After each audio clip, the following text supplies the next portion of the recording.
In this video, we are going to learn about the graphs of exponential functions.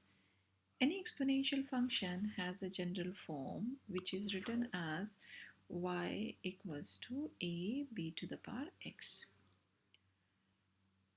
A is the initial value,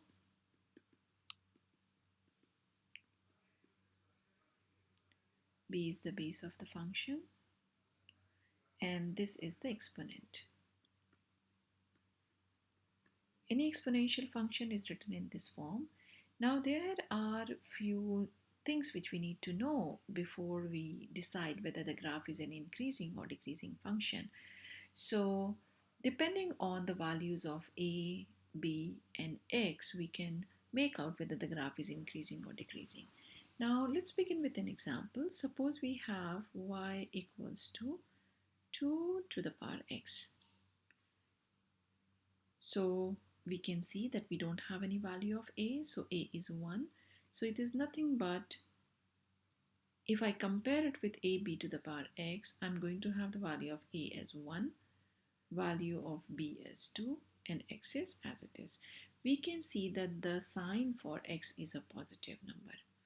So there are three things which are involved here: a, b and x. Depending on the nature of these three variables, the graph can be decided as increasing or decreasing. As the value, for different values of x, we have different values corresponding to y. X is independent variable, y is dependent variable here. If I substitute the value of x as 1, I'm going to have value of y as 2. Similarly, if I have the value of x is 2, I'm going to have the value of y as 4. X is 3, value of y is 8. We can see as x is increasing, y is increasing also.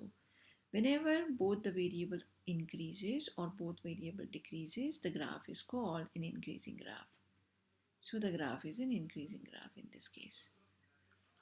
Similarly, if I take another example for, say, y equals to minus 1, 2 to the power x. It can also be written as minus 2 to the power x. It doesn't mean that the value of b is minus 2, the value of a is minus 1 here. b is still 2, b is still positive. We can see for different values of x, how are the values of y now. For x being equal to, say, 0, if x is 0, I'm going to have minus 1 as the value of y. If the value of x is 1, so minus 1 times 2 to the power 1, which is going to give you minus 2. If the value of x is 2, as the value of x is 2, value of y is going to be 2 to the power 2, 4, and this is minus 4. We can see as the value of x is increasing, value of y is decreasing. Both x and y are in opposite nature, so this represents a decreasing graph. When we draw these graphs, the nature of both the graphs, if we draw these graphs, we can see y equals to 2 to the power minus x and x and minus 2 to the power x. Only difference between both the values are y is 2 to the power x and this is minus times of y, I can say, if I'm comparing both of them. So one of them is y, other one can be considered as minus y. Y and minus y, they both are drawn as, this is the graph for y equals to 2 to the power x, this is the graph for y equals to minus 2 to the power x. Whenever they differ by just y and minus y, they are symmetric with respect to x-axis, because we can see that both the graphs are mirror images of each other. So these graphs, whenever there is a difference of just a or y or minus y is the pair, we can say that they are symmetric with respect to x-axis, and it is shown from the graph also. Similarly, if I take these two graphs, one of the graph is y equals to 3 to the power x. Y equals to 3 to the power x is the red graph, and the other graph y equals to 0.3x.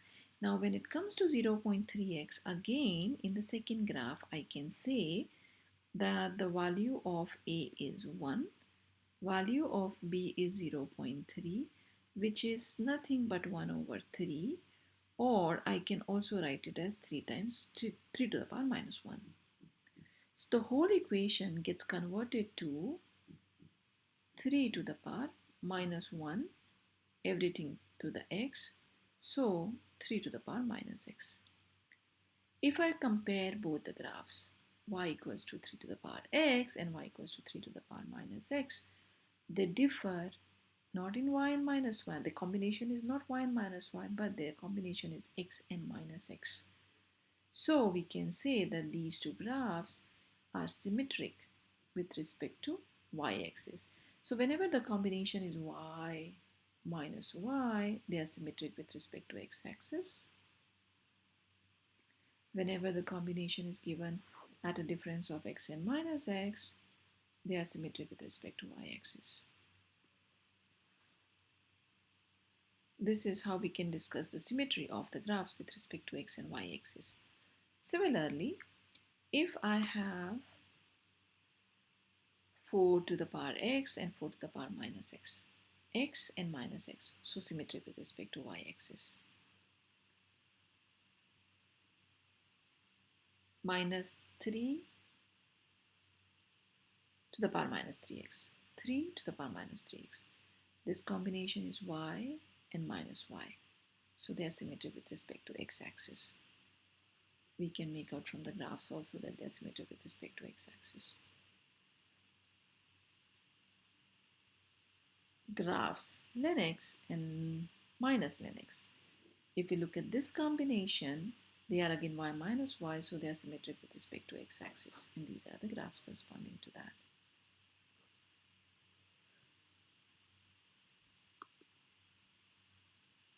One more combination, 3 to the power minus 3x, 3 to the power 3x. Again, they differ by x and minus x, so they are symmetric with respect to y-axis.